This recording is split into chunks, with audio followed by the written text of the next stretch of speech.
Hello happy people, Helen from youmeandhappiness.com. Let's get right to it. Today I want to share with you something that I've got two confessions to make. First thing is I did something 8 months ago and I haven't shared it with you, and I'm going to explain to you what it is that I did and why I haven't shared it, and then I'll get on to the second thing. I did a Breatharian initiation when I was in Tarifa at the beginning of the year, around March. And what is a Breatharian initiation, or what is a Breatharian? Well, nowadays we refer to it as Pranic living rather than Breatharian, because people are getting really confused with this word Breatharian. But what it essentially means is there's a small group of us in this world and we teach our body how to live off Prana. Now, Prana is also known as chi, or life force, or breath, or energy, and usually this process develops on from like a spiritual journey, and people are guided to get to this point. Doesn't necessarily mean if you've gone the route from vegetarian, pescatarian, vegetarian, vegan, that you will essentially become a breatharian or pranic living person. And why did I decide to do this? Well, for about like a year or more, I haven't really enjoyed eating, and I explain more of this in the videos as well. So today, after this video, I will be releasing the first of a series of videos that I made because I wanted to document this process when I did this 8 months ago. And I wasn't sure at that time if I would ever release it, but I decided now to do it, and I will tell you why I decided to do it. Okay, first let me continue this. So why did I decide to do the Breatharian process? Because my spiritual journey, or my development as a human being, has always been very important to me, my evolution. And I strive to be the best version of myself, and also for me to be able to serve all of you and to fulfill my mission here on earth, where my vision is to build a world of happiness for all things, all people, so that if your awareness increases, then you can have a positive impact on the people around you, the things around you, and also nature, Gaia. And that is why I wanted to elevate myself. And it also just kind of happened that I stumbled upon this information about becoming Breatharian, and then I just knew it. It was my higher self guiding me to that point, and that is why I then decided to do it. I did this process by myself, which is not very common to do it by yourself like I did it. Usually this is done in a group setting, this Breatharian initiation, but I wanted to come from a very pure place in doing it, and do it very intuitively, to know for myself exactly what is happening in my body, and also for me, because I'm working on my own research for my heart-based communication model, that I really wanted to strengthen my connection and communication with Source. And that is also another benefit of becoming a Breatharian, is that you start developing more higher dimensional skills, and some people become really creative, and that for me was a very big draw as well, if you can, drawing power as well, to do this process. And yes, I didn't enjoy eating anymore, so I thought, you know what, I've been eating for my whole life, maybe I should try something else. And I'm not scared, I like challenges, so of course this was something that I would do. And then why haven't I shared it? Because after I did this Breatharian process, I thought, I'm gonna be this highly evolved spiritual person who doesn't need water or food or anything to live off, and it's going to be so easy, and I'm just going to be loving it. But it hasn't been easy, not at all. After the process, I didn't eat solid food for 2 months, which was okay. It was difficult, but that was okay, just getting my body used to this whole Pranic, like living off the Prana. And then after that, it was just difficult, because as soon as you get your body, like as soon as I started eating something again, so I was traveling a lot, and when I travel, of course, I want to try the food. You can't like come to a place like Portugal or something, like not try the pastel de nata or whatever, you know, like it's, or people invite you and like, oh my gosh, you know, like having this like fish barbecue specially made for you or something, and then like you know, go and eat. But I remember like the first time I had something to eat after not having solid food for 2 months, I was like, I could barely eat it. It was difficult. And then once you start getting your body used to it, it just opens up a whole different world of challenges. So in the last 8 months, I really experimented with everything, and integrating this pranic living lifestyle has been difficult and challenging for me. I also did a 2-week water fast, like a 15-day water fast. For me, that was also very challenging, more than the dry fast. Now, in the initiation process here, you do the dry fasting, you don't take any water or any food. And this has not medically been, they can't medically explain this.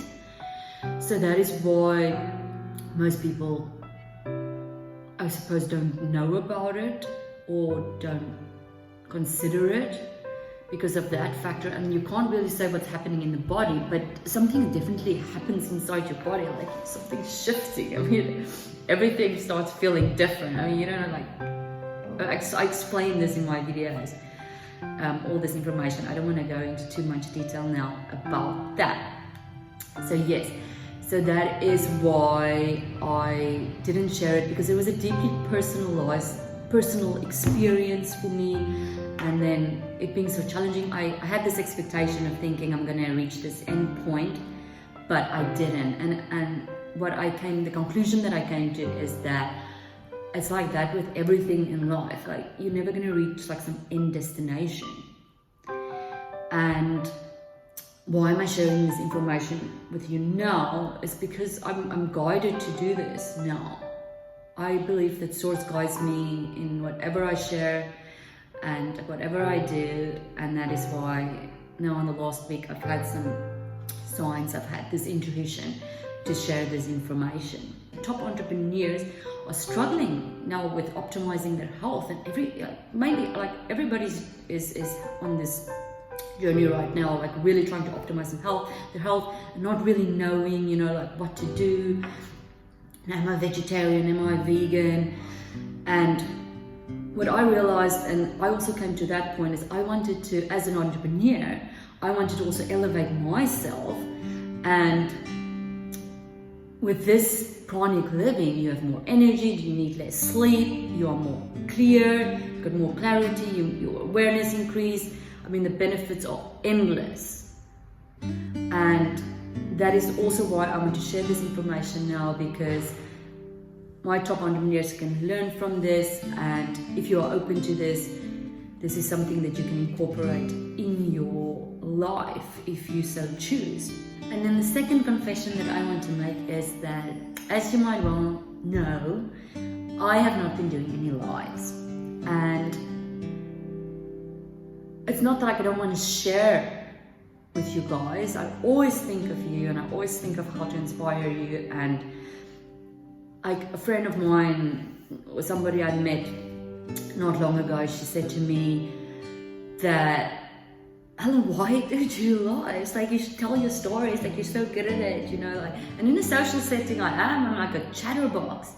You know, my mom said, and I always remember this, she always said smart people don't talk a lot. And I don't know, like, that's why I've been really kind of content with the fact that with you, me, and happiness, with my business, I haven't, you know, been this chatterbox on live and just like entertaining and storytelling. And I've always been guided with whatever I share. And when I have something important to say, I say it.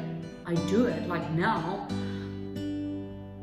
I'm making this video, and because I have this information to share. Because it's so important to me that when I share something with you guys, that it comes from an authentic place, and that it will really help you, and that it is in alignment with what Source wants for the human collective. Saying that, I have now decided, or I've now been guided to start doing some lives, and especially with this information, I have thought about it, and this week I will be doing some lives, because I'm sure that some of you might have some questions about this pranic living process. If you have any questions, you can send them to me, and I will also try to post a notification of when I will be doing these lives. Something that I want to tell you as well is, even though I don't come on these lives and I talk to you about my things all the time, doesn't mean that I don't think of you. I do some behind the scenes work. As I said, I do my own research for my heart-based communication model, and also I do grid work. You'd think I might be on a holiday traveling to all of these destinations, but I'm intuitively guided to these places to open portals. And these are energetic portals, and I then channel light codes to upgrade Gaia and to upgrade the human collective and to heal the human collective. And I also work with a group of very beautiful souls, and we get together online. We're from all over the world. We're usually between 200-300 people coming together once a month, and we do grid work, energetic grid work for the human collective as well. We have, for example, worked on abused children. The last time we got together, we did cleaning up of the oceans. So there's a lot of things behind the scenes that I'm involved with in as well. And I just want you to know that I always think of all of you and have your best interest at heart. Then concerning the Breatharian initiation process, or the pranic living initiation process, if you do consider it, please take some caution, because you need to take responsibility for something like this. If you do it, you cannot be scared. If you embark on a journey like this, you need to completely trust, and you need to have some tools. I was in continuous communication with Source and with my spirit team during this process, because some changes happen in your body, and you will see from the videos as well. And I really tried to share all the information from a very authentic place. Videos are very raw, you know. I was crying on one of them, and you know, I was tired, and of course I just made these videos like every day whenever I was up to it. So really, if you do consider something like this, just please take caution, and also take responsibility for this decision if you would make that. I'm merely sharing my experience and hope to inspire you and to increase your awareness, as I said, so that you can have a positive effect on the world as a whole, and also just raise your own level of awareness. Just to give you a little bit insight on where I am right now concerning this whole evolution of, you know, like, am I eating right now, am I drinking? Well, I don't call myself anything specific right now. Like, I'm not a pescatarian, I'm not a vegetarian, I'm mostly vegetarian, let me say that. But I'm more like an experimentarian. I continuously experiment, seeing how I'm feeling, and it's pretty much that whole thing of try things and keep what resonates with you. And a big thing that happened with me is it completely took my judgment away of all things, because it really like made me understand that, come to unity consciousness and feel, you know, like everything's energy. Like food is data. Everything's data that has to go through your system. So it makes your system either tense or it like complements your data system. So that is kind of where I am at now, is where I'm really starting to intuitively feel and getting very in touch with how the data is flowing through my system. And I found, like, for example, fruit is very high vibrational, and, you know, some drinks, mostly organic, because I can feel the energy of these like things. Also, like restaurants, I can now tap into how people made the food. So I found myself, for example, this was one of the experimental things that I went through in this last 8 months, is I developed like very high sensitivity to eating out. And, you know, I used to love eating out. Now it's extremely difficult because I can like really sense the energy of the people that made the food. So then I went through a process of just preparing my own food, and now I'm kind of over that, like really don't even want to eat things. I'm very sensitive to, I'm very more tuned into eating fruits right now, like organic fruits, just little bit of fruits. I'll buy like the tiniest little apples, and even the small apple is almost too much for me at a time. But yeah, I mean, I'm not going to go into that right now. The integration process is like something that I can discuss on the lives, or I'll try to make another video on that. Okay, well, those are the 2 things I wanted to share with you today. If there's anything else, I will share it in the live, make a note. Thank you so much for listening. Until next time, be happy, be free. Remember, I love you and I believe in you. Bye.